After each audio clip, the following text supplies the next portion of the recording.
Good morning, comrade subscribers. So, it's Wednesday, 25th of January 2023. I'm going to start work shortly. But today, we're at 798. Welcome to Ruben, 798. Almost 800 subscribers. Anyway, so I thought today we would try, we will load software. So for software, we have a 3-pin DIN here that goes into the MG port, the magnetophone port. I think I'm going to keep that and just use a 5-pin DIN. Use one of my new 5-pin DIN. Just make up a new 5-pin DIN with 3.5mm plug for. Well, really only need one for earphone, but we'll do record as well. So hopefully that should be, these ones are quite short unfortunately, but they should be long enough for what we need. I'll do some more work on it as well, because what I would like to do, actually this is a good design because here we've got the keyboard. So this is, I think, a Leningrad 48 kind of what you'd call homebrew, open source design. So if we look at this machine that I've looked at before, I'm still working on, this is a genuine ZX Spectrum, notoriously bad keyboard, but I have what you can see here. So we've got, this is the joystick interface on the Micron, and this is the joystick interface on this machine here.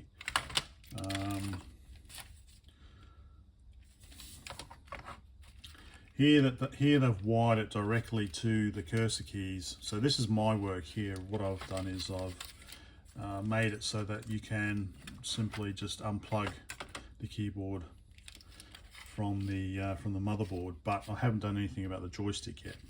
So you can see the joystick is directly cabled to the cursor keys along the top here for Kempston. Whereas in the Micron here, we don't have this additional wiring straight to the keyboard. So we've got the joystick up here which has gone underneath. So I'm assuming that they have somehow tied it in with the keyboard cable here, so it makes it much neater. But you can also see that it is pretty much the same board. It is, I think, this Leningrad 48 board. It's not easy to show because of the keyboards being, the joystick in this case being connected. But if you turn this machine, no, we've got the keyboard there. You turn this machine around, dump the keyboard over there, then you can see pretty much it's identical, apart from, so this other machine, this earlier machine I've been working on, takes 5 volts DC in, whereas this machine takes in 9 volts AC, rectifies it, regulates it, or rectifies it, regulates it down to 5 volts. We don't have that in this machine here, so that whole section's missing along the top here. But you can see pretty much we've got very similar parts. We've got the memory down here, you've got the memory here, CPU here, ROM, 2 ROM chips in this case. We've got one here, and then we've got this small prototyping area where you've got a bigger prototyping area over here. So yeah, you can see how this Leningrad 48 design has been reused and modified. Let's actually have a bit of a closer look. One of the issues with this machine is the video output was pretty unstable. So you can see that I have actually added additional decoupling capacitors. This is the RAM down here. So I've added extra ones as I could. Whereas this one's that video output's pretty stable. So hey, maybe I can learn something from this and then apply it to this one perhaps to fix it up a bit. you know, there's the crystal in this case, and there's the crystal there. But yeah, otherwise, you know, we've got the CPU and ROM. We've got the CPU and ROM, so pretty much identical layout. So it might be interesting. Maybe I could learn something from this one that I could apply for this one.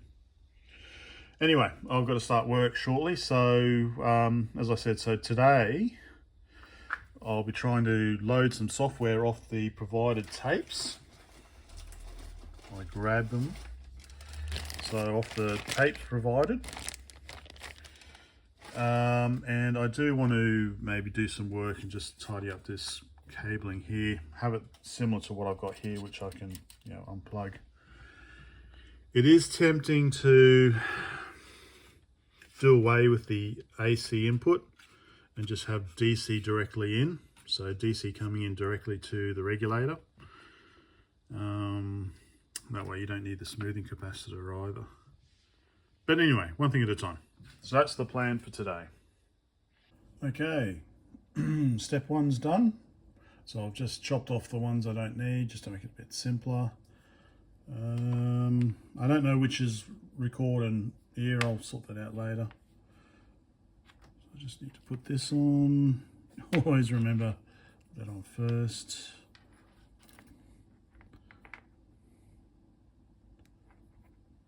Yep, so I'll finish this off and we'll see if we can load something. Okay, so the new magnetophone cable is ready to go. It plugs into there. I'll figure out which is mic and which is ear. That's power. So I still need to get in. Yeah, I reckon I get a new one of these just to, so it looks nicer. Oh, of course, there's one thing missing. We've got to plug in the manual manipulator, don't we? We haven't looked at that yet. 7 pins, so it's a bit, I don't know, maybe I should pull this apart first. So it is a joystick 125. I don't know what the 125 means. A bit of lubrication needed there, I think.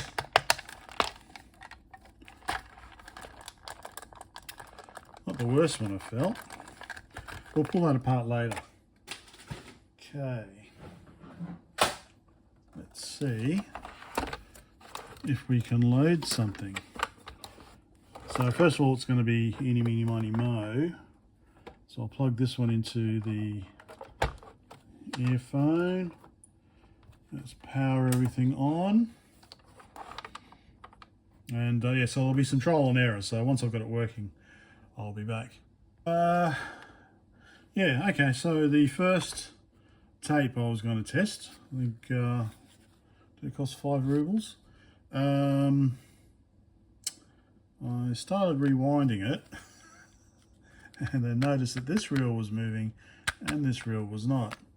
So yeah, as you can see, the tape is completely gone. And okay, does that, what the Phillips heads, look, Phillips heads. Wow, this is the first time I've seen Phillips heads being used on, wow, oh my word. Anyway, so that tape did nothing. I'm gonna have to fix that. I think it might be the other plug, so let's just plug that in. Risk the next tape. Cassette the one. Test prog. That might be a good one. Tasword. Oh, okay. I used Amsword on my Amstrad, so it was by Tasman Software. Studio. Okay. All right. Let's see. There's definitely tape there, lead-in tape. Let's see if this works. Well, getting something different now. Although I do have to adjust the volume level as well.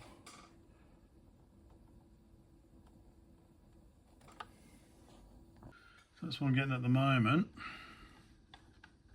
Oh, there we go, yeah.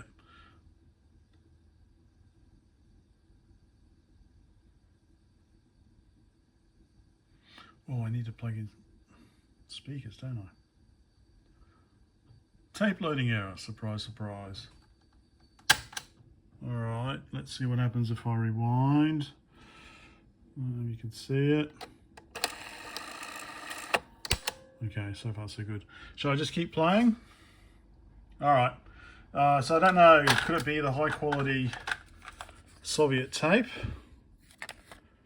Or is it just the wrong volume setting? Yeah, supply reel, take up reel. Alright, let's see if I can get this loaded.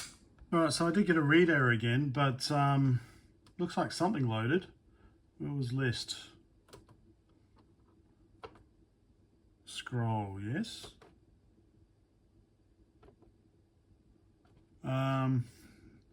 Yeah. Nonsense in basic. Okay. So yeah, okay. So that's the test program apparently. Shall we try loading teletest, see if that will work? Okay. So load is J, and then I need to do symbol shift P. Oh no, actually what I want to do is cap shift and then type the name of the program. Does it have to be cap? Tell the tests. Symbol shift. Alright, let's see what happens now. Alright.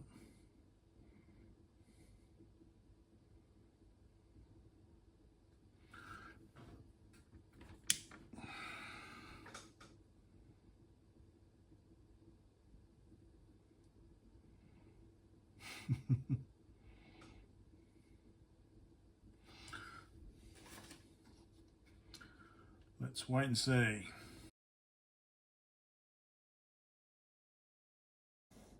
Okay, I don't know if I mentioned this earlier, but I've hit 800 subscribers.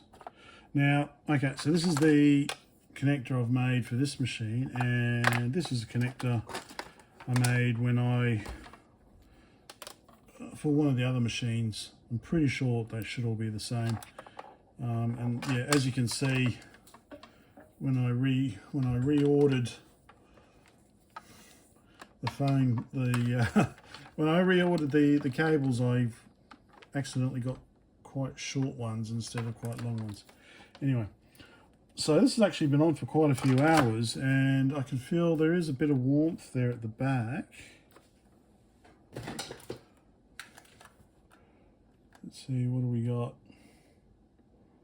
So the top of the case is about 33 degrees. That's where the heatsink is. That's hitting 40 degrees. Oh, not the heatsink, sorry, the regulator. So, ooh, rectifier. Jeez, rectifier's hitting 70 degrees. Oh, yeah, that is a warm. Oh, baby. So, yeah, that's not good. 70 degrees on the rectifier, even though it's not doing anything. Which is actually, it looks like it's made out of, it's not made out of metal. And the Soviet regulator that, yeah, was hiding from me, 45 degrees. So I would be inclined to rip that out, pull this out, and just run 9 volts directly into the regulator. That would save, because at the moment it's drawing, well, I get 250 milliamps. It's not drawing much. Is that the right one? Which one is it? No, that's my converter board. It's drawing 670 milliamps, so 2/3 of an amp. We get rid of that. We can get rid of that as well. We don't need that. Anyway, I'll do that when I do my keyboard. But first, before connecting up to the computer, as I'm a child of the 70s, so yeah, it's kind of what I'm saying is like the thing that we learnt, certainly in the West, is that you do not use these tapes for computer storage. You use 20-minute tapes or 30-minute tapes. You don't use these ones because they break, and they have to make the tape material smaller to thinner. Anyway, we've got Phillips heads. So let's see if we can fix this like we used to have to do when we had tapes this long. Of course, these tapes were great if you wanted to get, say, 2 albums, 2 CDs onto one tape for your car.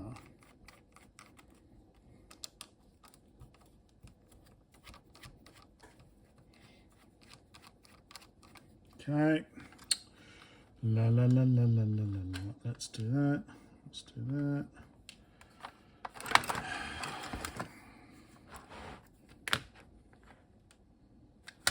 That's the middle. Don't want to lose everything.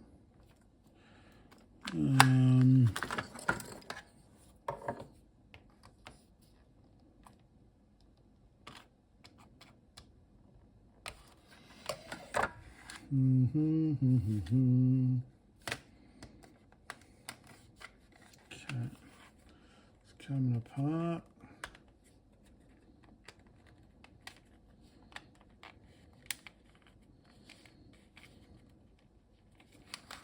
Ah,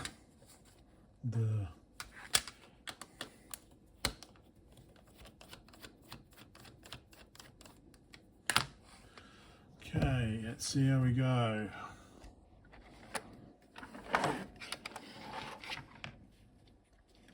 It's the last one, so it should.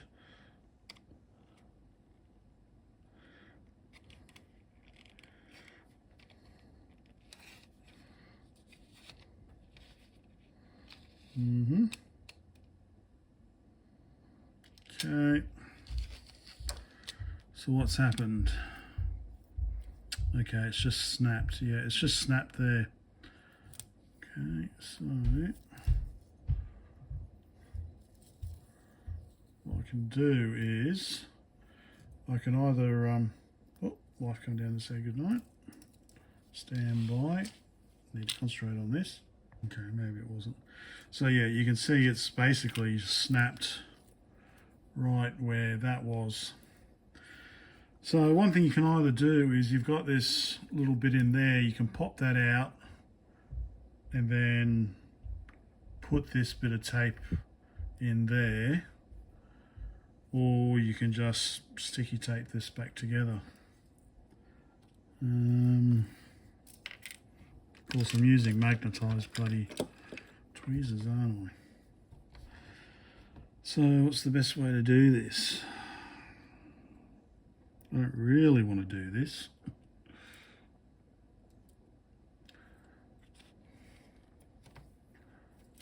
So should I just pop this out and then connect it up to that? That might be easier, mightn't it? I'll just squeeze it. Of course, don't lose it, Brett. Assume it's going to come out.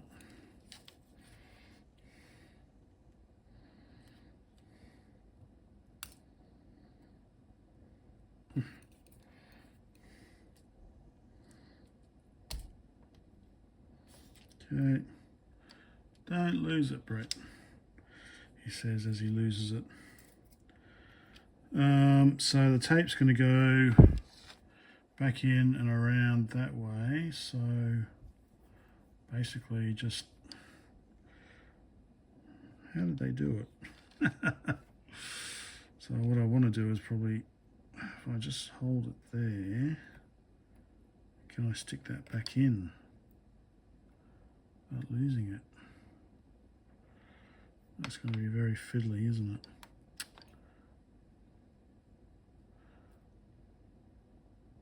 Just want to squeeze that in if I can.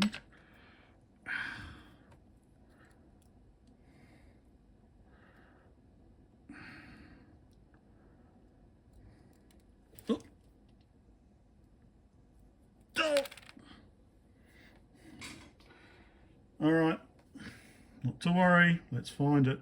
Alright, I'm back. Wasn't too bad. Managed to find it, so that loops around like that. So I'm just thinking maybe tweeze, a pair of pliers or something might be easiest thing, because you just want to push it in.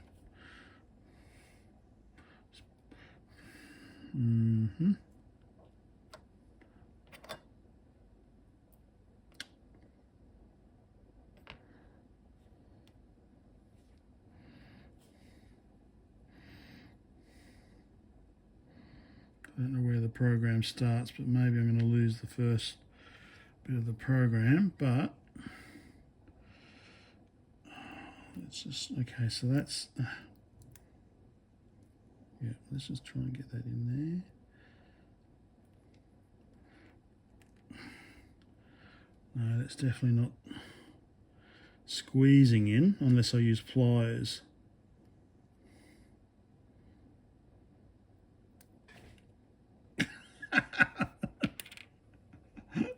Oh man. Alright, let's look for it again. Alright. Let's try this again. I don't know why, because I could probably just get all these programs off the net, but I want to try. Okay, so tape goes around like that. It goes onto the take-up spool. Just going to go that way. So we want to put it there. That little bit of plastic. Maybe these big pliers can squeeze it in. I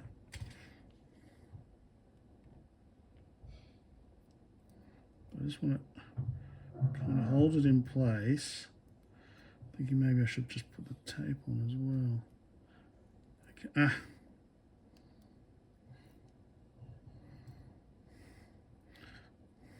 Alright, I think you've seen enough of this. I don't know how long this is going to take me. It's going to take me an hour. I'm thinking, should I just put a little bit of sticky tape on there to hold it?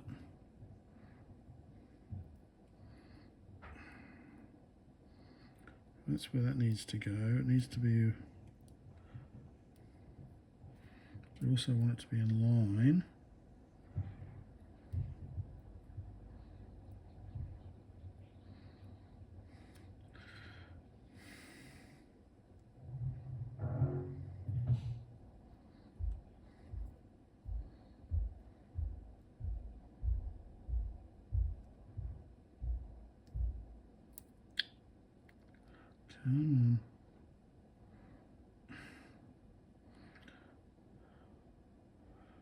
Alright, come on, go on. Just get it in the right position.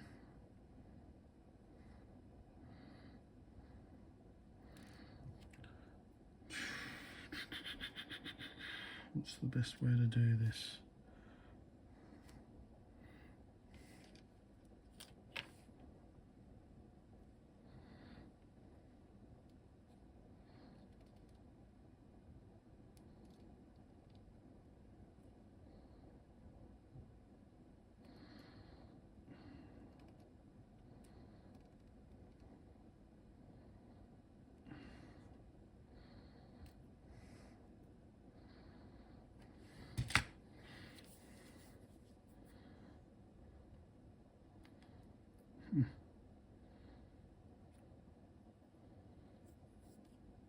No, slipping all over the place. Oh, there it is.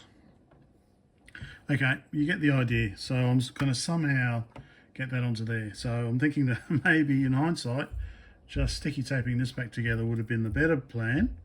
Thanks for letting me know in the comments now. It's a bit too late. But yeah, all right, I'll persevere. All right, that'll have to do. Apologies for my terrible work. That goes around there.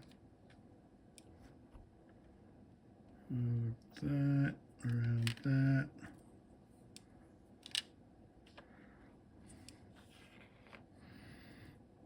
Alright, so I'm going to give this a try tonight.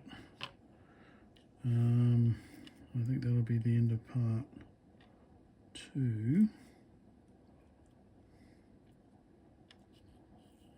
I think we're going to lose the first program. I think it's probably already started by that stage. What do we got? So apparently we've got Galaxians, then pole position, River Raid. So, yeah, alright. I'm sure it's not the only copy of Galaxians for the ZX Spectrum in the world.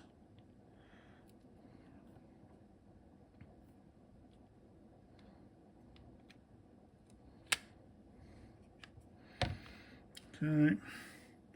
Hey, Phillips heads. Alright, I shall do this back up and see what damage I've done.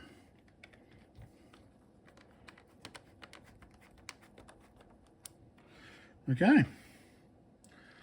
Let's see. Alright. See. Okay, alright. It rewound and didn't explode again. So, where did I put my... Here we go. Red for record. So stick that in there.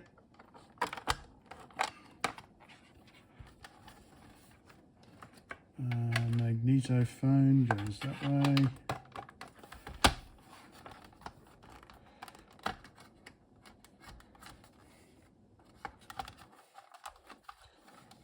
Okay. So it's been running basically for quite a few hours now. All right.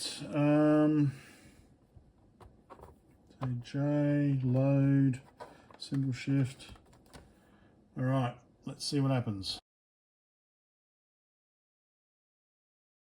Okay, I might finally have luck loading something. Let's see. So as you can see, this is cassette number 2, side 2. Apparently this should be Paradise. Let's see if it loads. Hey, tape loading error again. Still going. Yes. Think we might not have any luck. I hope. Let's see if there's anything. Did anything actually get? No, there was nothing. Nothing actually loaded. All right, I think knock it on the head for tonight, and we might just switch to loading something. I'm pretty sure I can find this software online. Try and load it via the Mac Audacity. Okay. I hope some of that was of interest. We'll do some more hacking of it tomorrow. Good night.